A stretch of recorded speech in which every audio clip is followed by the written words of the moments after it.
Okay, so just do it like this. Okay. Dr. Esra Levy is my guest this half hour. Dr. Levy, tell me what's going on with the measles cases in Ottawa right now. Thanks, yeah, very much. So we've seen 3 cases in the last 10 days or so. 2 were in individuals that had returned from traveling abroad. They were susceptible to measles for different reasons, became sick, and during that period of time, unfortunately, other people in the community were exposed. So we worry a lot about that. We want to be sure that we can stamp out measles. Fortunately, it's a rare disease here in Ottawa. It is very transmissible, but we have high rates of vaccination. So generally speaking, when we do see the sporadic cases, they tend to crop up. We're able to get onto them pretty quickly. We're able to identify the people who were in contact with them, and we work with those individuals. We try and communicate to people that if they get any symptoms, they should please be aware of them. Please contact their physicians, call ahead so that you're not exposing other people potentially. And I'm hopeful that within the next 3 to 4 weeks, we'll be able to say that we've put this one to bed for this particular outbreak. How did you identify or come to know of the people that had got measles? So they became ill, and they saw their family physicians or their healthcare providers. Tests were done, and as soon as those tests came back as positive, we were notified. In fact, one of them, an astute clinician and working with a public health colleague of ours, thought that this was measles even before the test came back positive, and when we looked at the totality of the situation, we agreed.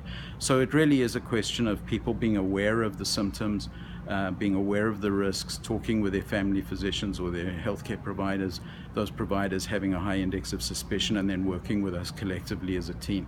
People will show up sometimes in the beginning of measles. It looks like a lot of other things, just a fever, a cough, a runny nose, a sore throat, those types of symptoms. Not all of those are measles-like, but sometimes that blends in with things like the flu. But then with measles, you see other things. Within a few days, you see a very, very typical rash. You see kinds of spots in the mouth. So the problem with measles is just before that happens, people are actually infectious. They don't even know that they're sick. They might only have some mild symptoms, but they'll be infectious. And that's where our work comes in. We start trying to figure out where those people were in the preceding few days before they became ill, and then we're able to reach out to other people who were in that vicinity and may have been exposed.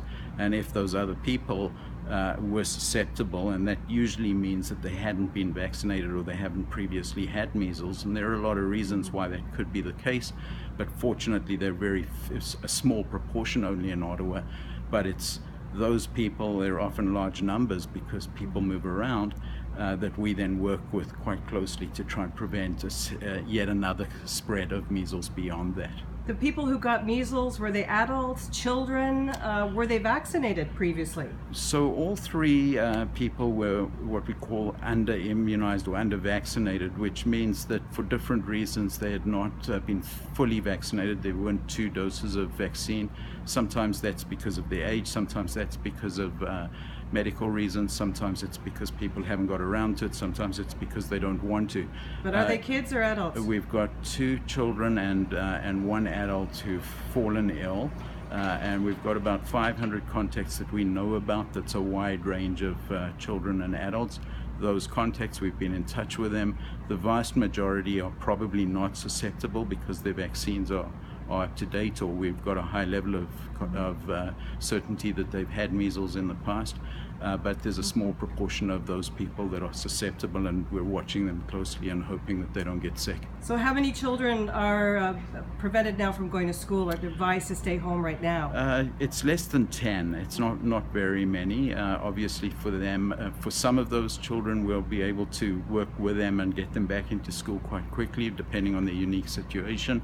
Others will need to stay out for up to 3 weeks, but it really is just a handful. For them, obviously a bit of a hassle. So for parents out there, the message right now is make sure your kids are vaccinated. Absolutely, yeah, and keep the vaccine is safe, it's effective, it works, and it's a good thing to do for the child and for the family and for the community. This was unnecessary, do you think? I don't think it's we can say that. I think measles is endemic in other parts of the world. People travel. Sometimes people have reasons not to necessarily be fully vaccinated. I know many of us become concerned and angry, but I don't like to go there because every individual is has their own unique reasons.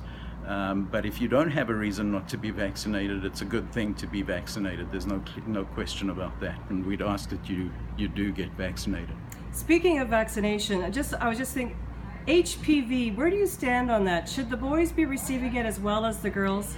Absolutely. The science is very, very clear on HPV that for individuals who are going to be sexually active, especially if they are not going to have a lifetime of barrier contraception, and that's pretty much everybody, it's a highly effective vaccine that prevents the spread of significant and serious disease.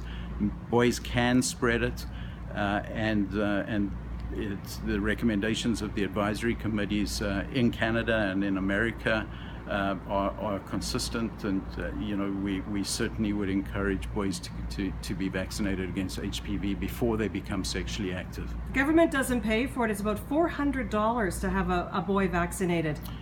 Right, so there's a lot of, unfortunately, vaccine technology, fortunately or unfortunately, depending on how you look at it, vaccine technology is advancing very, very rapidly, and so new science is in fact becoming available on an ongoing basis and telling us about different things that get protected. Based on that, we certainly make our recommendations to the community, and of course the government's on a separate track on an ongoing basis trying to keep up with the opportunities and options available so that we can best protect the community at the most cost-effective way of spending money. So hopefully there'll come a time when HPV both comes down in price and becomes more and more available. Any other public health issues you want people to know about today? Well, thanks for that. I mean, the standard public health advice that no one ever thinks about is be active, get out there and exercise, build activity into your life. Watch what you eat. Try and avoid the sun. If you're going to be in the sun a lot, use sunscreen. Be responsible in your sexual behavior. So there's a ton of stuff I could answer you with that question, but for sure, walk a little further today than you were planning to would be my key message. Are you on a sugar-free September? I am not. Although my wife is suggesting strongly that I should be, but I am trying to watch portions and I am trying to be increasingly active. Okay, Dr. Esra Levy, Public Health Officer. Thank you. Thank you very much. No, it's true.